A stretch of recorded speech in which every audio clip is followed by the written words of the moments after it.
So in this lab, we're going to be doing a series of titrations to standardize a solution of potassium permanganate and then use that standardized solution to figure out the percentage of hydrogen peroxide in a store-bought bottle of hydrogen peroxide.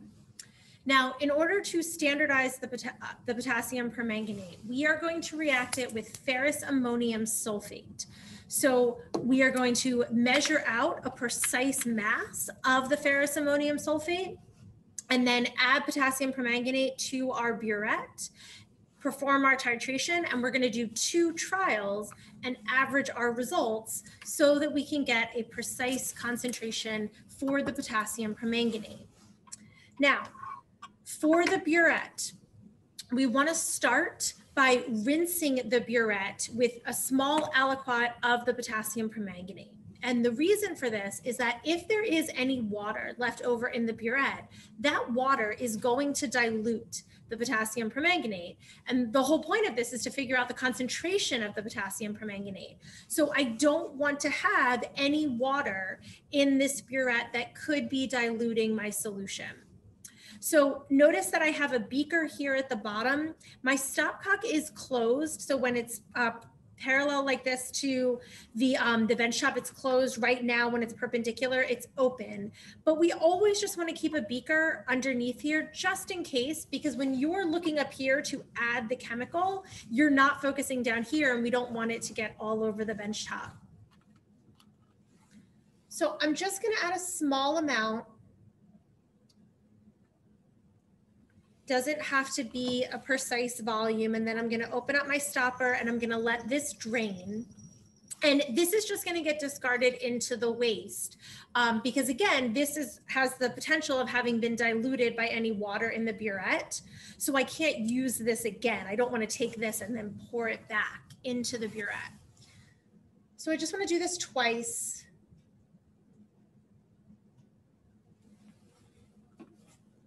And then open up my stopper and then let that drain. And so while that's draining, what I have here in my Erlenmeyer flask is I measured out 0.45 grams of the ferrous ammonium sulfate. I dissolved that in 10 milliliters of water. And I also added 10 milliliters of 3 molar sulfuric acid. And the point of this is because we want to do our redox reaction under acidic conditions and not under basic conditions. So that's the point of the sulfuric acid. The nice thing about doing a titration with potassium permanganate is it's its own indicator. So unlike with the acid-base titrations, when I needed to add phenolphthalein to know when to stop the titration, because potassium permanganate is this deep purple color, the product is colorless. So when that color goes away, I know that I have reacted all of the potassium permanganate. Okay, so let's close our stopper.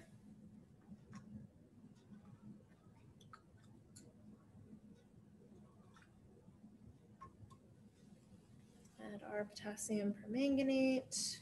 Okay. Now, when you are reading a burette, it is important that we read it at eye level. So this clamp, I can adjust the height of the burette so that I am at eye level and I'm looking at the bottom of the meniscus there. It can be a little challenging because it's so dark. It can actually be a little challenging to read the markings. Remember, with burettes, you get an extra level of precision compared to a graduated cylinder. So that's one of the reasons why we use burettes for titrations, is because it is more precise. So this is at 30.20. So that would be the initial volume that I would record in my lab notebook. And I'm going to transfer this here. Now I'm going to lower this so that the end of the burette is very much inside the flask. I don't want it too high where it could splatter, or even, if the splatter of the droplets came out of the Erlenmeyer, because then I would think that I added more potassium permanganate than I actually did. And I'm going to open this up slowly. And we see that as soon as it hits, that color does disappear.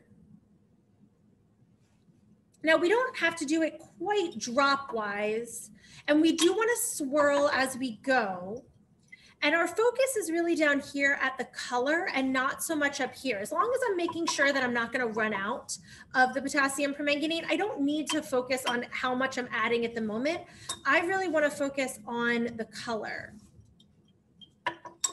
So I'm going to do this until I get to a pale pink. So the pale pink is going to be because I added one more drop of potassium permanganate past the equivalence point. And that will tell me that I want to stop the titration. The point of the paper here is actually just to make it a little bit easier to see the color. Having a white background instead of a black background just makes that a little bit easier.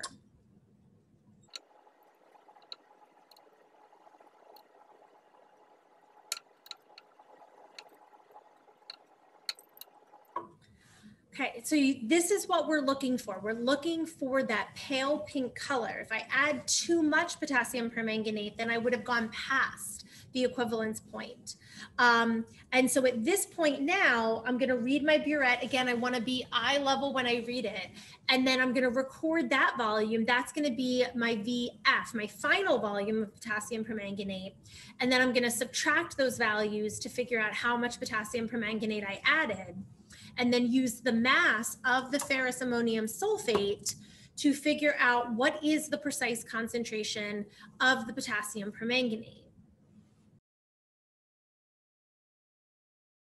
Now for the second part of the lab, now that I've standardized my potassium permanganate, I'm going to do 2 more titrations in reacting the potassium permanganate with store-bought hydrogen peroxide. So if you look at a label of hydrogen peroxide, it says that it's 3%.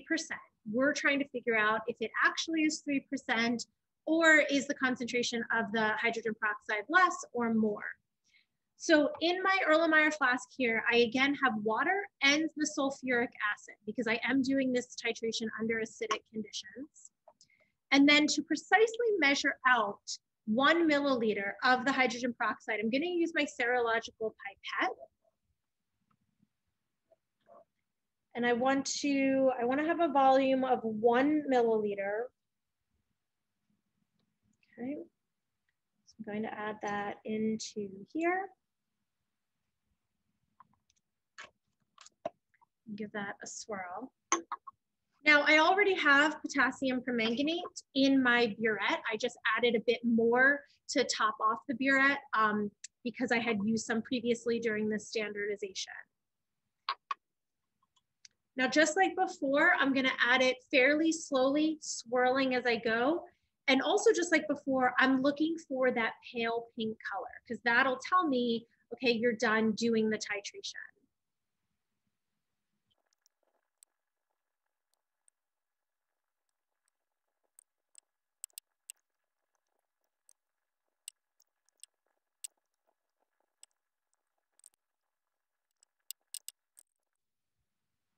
Okay, so we see that now we have that pale pink color.